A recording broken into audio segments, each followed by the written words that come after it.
Всем привет! Сегодня на календаре 1 число, а значит самое время составить бюджет на весь следующий месяц. Да, именно так.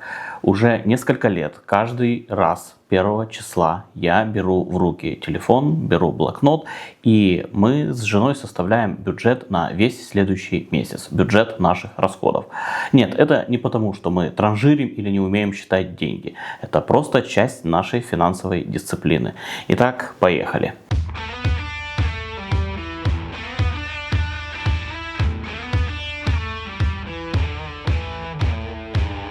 Меня зовут Александр, вы на канале Limbuild. И, друзья, сегодня хочу с вами поговорить о том, сколько же все-таки нужно денег для комфортной жизни семьи из 4 человек в Германии. Прежде всего я хочу сказать, что наш бюджет делится на несколько категорий. Раньше мы вели этот самый бюджет в Excel, в табличке. Сейчас нам помогает одна классная программа. Программа называется ZenMoney. Если вы захотите, я отдельно сделаю обзор на подобные финансовые программы для ведения семейного бюджета. А пока смотрим дальше. Какие же есть категории? Ну, во-первых, это обязательные платежи, то есть те платежи, без которых мы в принципе не можем жить. Это продукты питания, это аренда квартиры, коммуналка и так далее. Вторая категория – это условно обязательные платежи. В принципе, те платежи, которые тоже являются обязательными, но там уже возможно варьировать. Мы можем от чего-то отказаться, что-то сэкономить, где-то потратить меньше или что-то вообще упростить. Ну и, конечно же, третья категория – это сбережения. Кстати, сбережения также бывают обязательными платежами и необязательными, но чуть попозже я все объясню. А еще я предлагаю вам досмотреть это видео до конца и поучаствовать в розыгрыше. Чуть позже вы узнаете о условиях. Все-таки, что же такое наш семейный бюджет? Очень часто меня друзья, знакомые спрашивали: неужели ты не можешь без бюджета, неужели тебе обязательно вот это все записывать, все траты, планировать что-то? Нет, не обязательно. И да, бюджет это не потому, что у нас какие-то проблемы с деньгами, мы не умеем копить или мы транжирим. Бюджет это наша дисциплина, которая помогает нам прогнозировать, делать аналитические выводы и понимать, где мы больше, чем надо, потратили, куда можно переложить деньги, а от чего-то можно бы даже и избавиться. Изначально, готовясь к этому видео, я хотел сравнить наши расходы, наш бюджет сегодня и наш бюджет, допустим, 2 года назад, когда мы были клиентами джоб-центра и получали пособие. И вы знаете, это пустая трата времени, потому что продукты дорожают, инфляция, и да, конечно, есть статьи расходов, которых тогда у нас не было, теперь появились. И естественно, есть такие расходы, как, например, оплата квартиры, оплата отопления, которые тогда мы не делали, а сейчас это наш обязательный платеж. И да, многие говорят, что вот выйдя на работу, вы будете оплачивать жилье и больше ничего не получится, нет смысла идти на работу. Так вот, проведя все параллели, все размышления, я понимаю, что работать есть смысл и это выгодно. Итак, смотрим дальше. Ну и хочу, естественно, вам сказать, что наши доходы относительно непостоянны.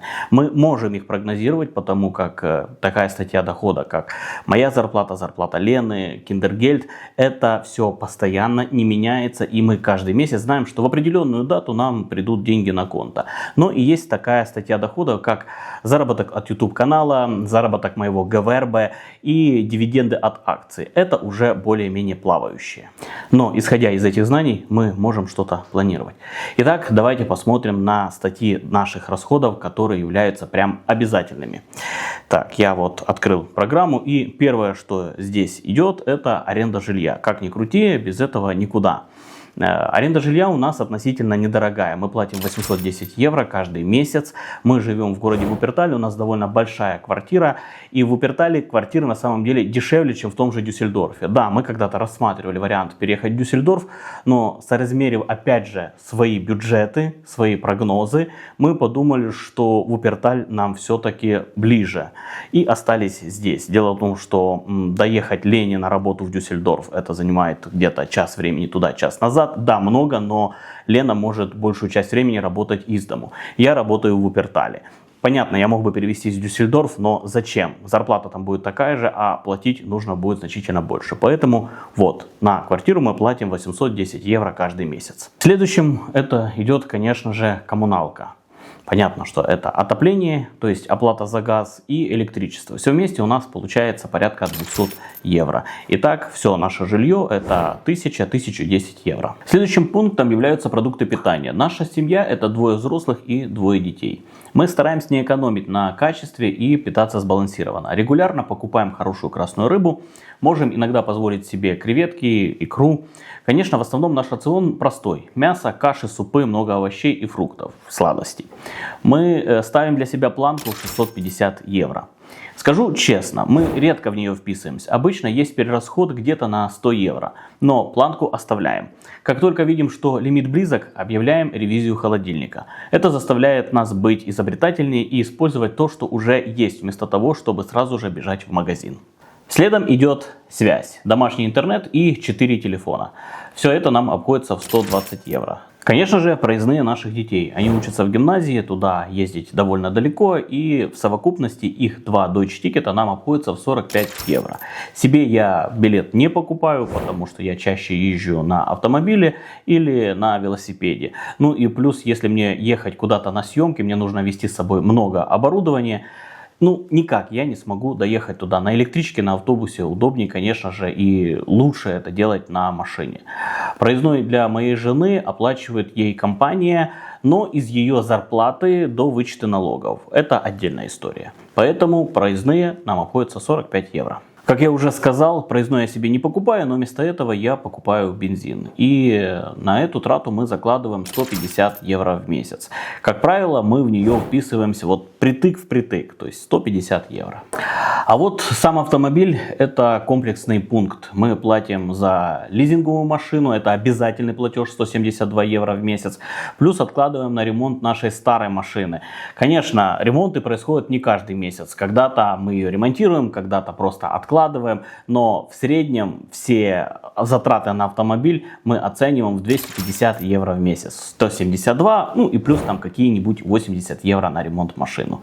Печально, но факт. Теперь перейдем к тем тратам, которые обеспечивают наше спокойствие и развитие. Страховки.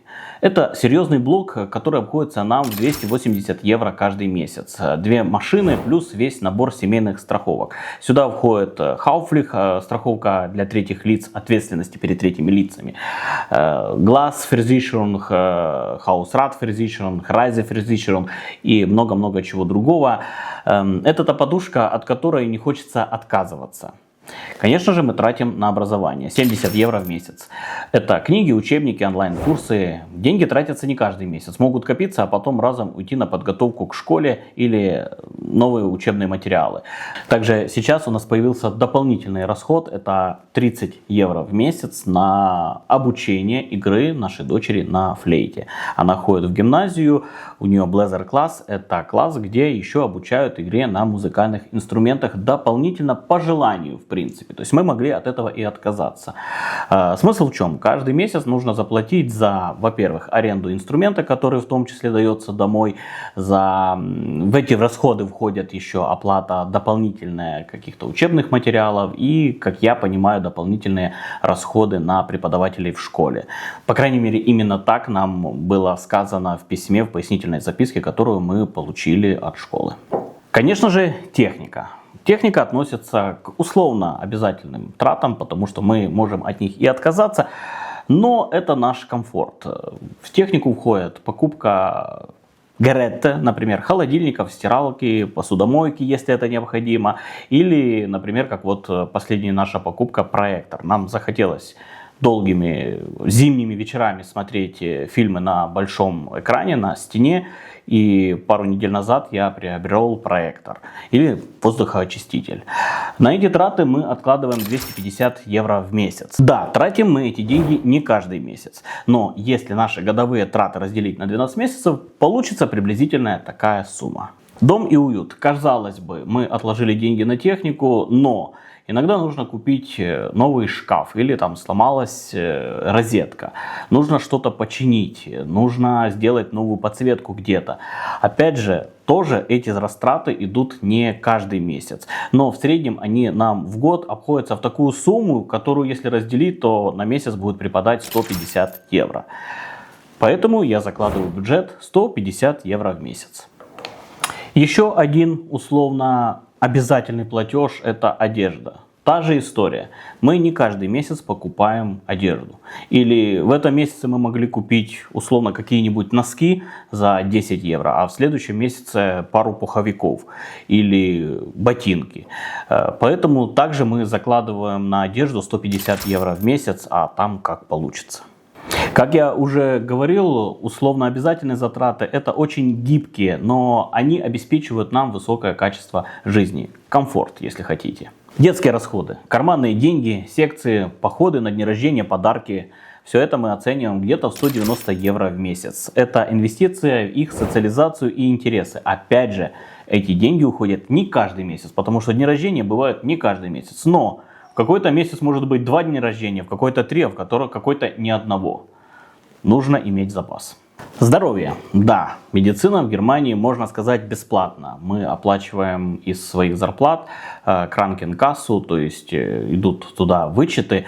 Но никуда не деться от покупки витаминов, БАДы. Например, я себе покупаю протеин для тренировок. На все это мы откладываем порядка 70 евро в месяц. Это про превентивную медицину и поддержание себя в тонусе. Дальше уход за собой. Стрижки, процедуры. 100 евро в месяц. Эти траты имеют накопительный эффект. В один месяц стрижка за 15 евро, а в другой поход к косметологу за 150 евро. Вот и получаем такую сумму. Есть еще небольшие, но постоянные траты. Бытовые расходы, шампунь, порошок, моющие средства, все это нам обходится приблизительно в 50 евро в месяц. И так мы и планируем. Непредвиденные расходы и подарки 80 евро. Как показывает практика, не бывает месяца, чтобы не понадобилось купить подарок или оплатить внезапный счет. А вот то, что делает нашу жизнь ярче. Отдых и развлечения. 250 евро.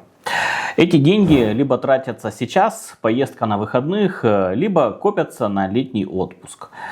Естественно, еще одним расходом является фитнес и спорт. 70 евро в месяц. Сюда входит оплата абонементов и иногда там покупка какого-нибудь снаряжения. Кафе и рестораны. Приблизительно 80 евро в месяц. Да, сейчас мы пока еще не часто ходим, но приняли для себя решение сделать это регулярной частью нашей жизни. Попробовать что-то новое и хотя бы раз в месяц выбраться из дома.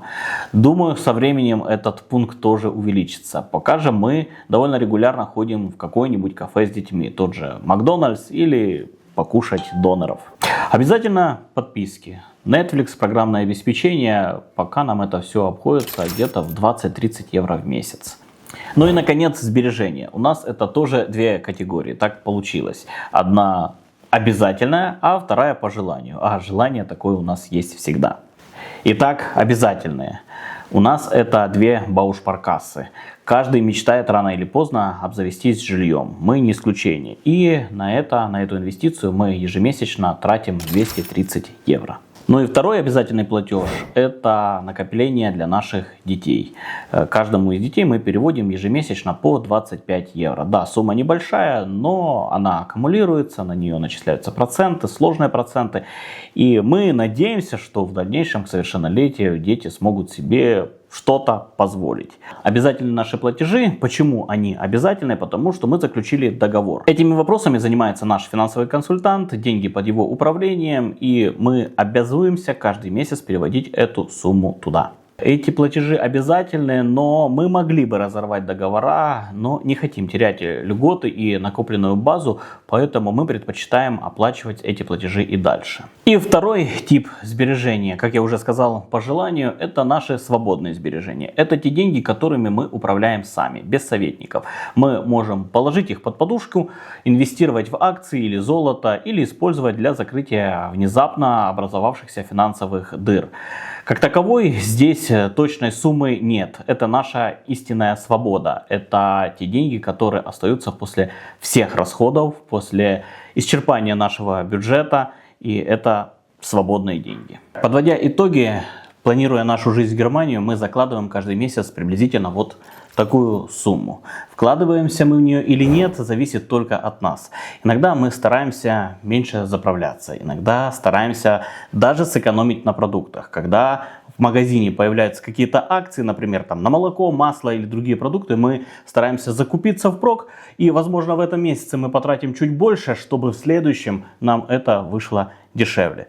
То есть именно вот такое планирование позволяет нам как-то экономить, живя в Германии, но при этом мы абсолютно не жертвуем своим комфортом. Конечно, от трат, которые прям обязательные, мы отказаться не можем. Если сравнивать нашу жизнь с той жизнью, которая была на джоб-центре, и сказать, что да, тогда мы не платили за жилье и не оплачивали дополнительно еще отопление, то можно из этого бюджета выбросить 810, и отопление нам где-то выходит 130 евро. То есть можно выбросить 940 евро. Но все равно сумма получается прилично и значительно выше, чем те деньги, которые нам давали пособиями. Опять же, можно сказать, что у нас тогда не было автомобиля в лизинг, но это же комфорт, и раз мы можем это себе позволить, значит мы эти деньги зарабатываем. Естественно, мы меньше платили по страховкам. Речи даже не шло о дополнительных страховках, такие как Hausrat на случай кражи или Reise, для путешествий и поездок. Кстати, о страховках я отдельно запишу одно из следующих видео. Можете задавать свои вопросы, что больше всего вы хотели, чтобы я там рассмотрел. Я отвечу на них. Конечно же, в этот список я не внес те расходы, которые несет мое Gewerbe.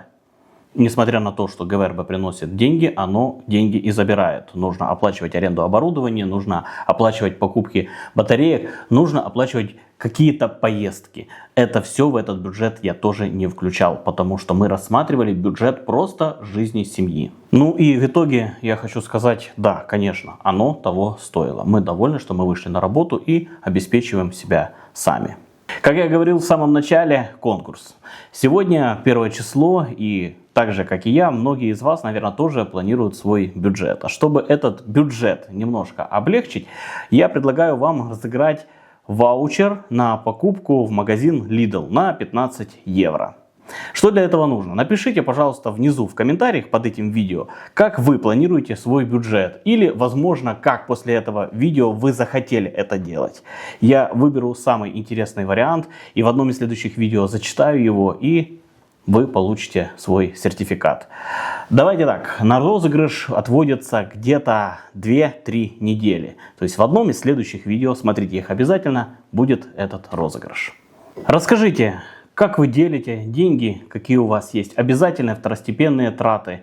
Я буду ждать ваши комментарии. Оставайтесь с нами, подписывайтесь на наш канал. Здесь о интересной жизни в эмиграции. И до новых встреч. Да, кстати, не забывайте подписываться на наш телеграм-канал.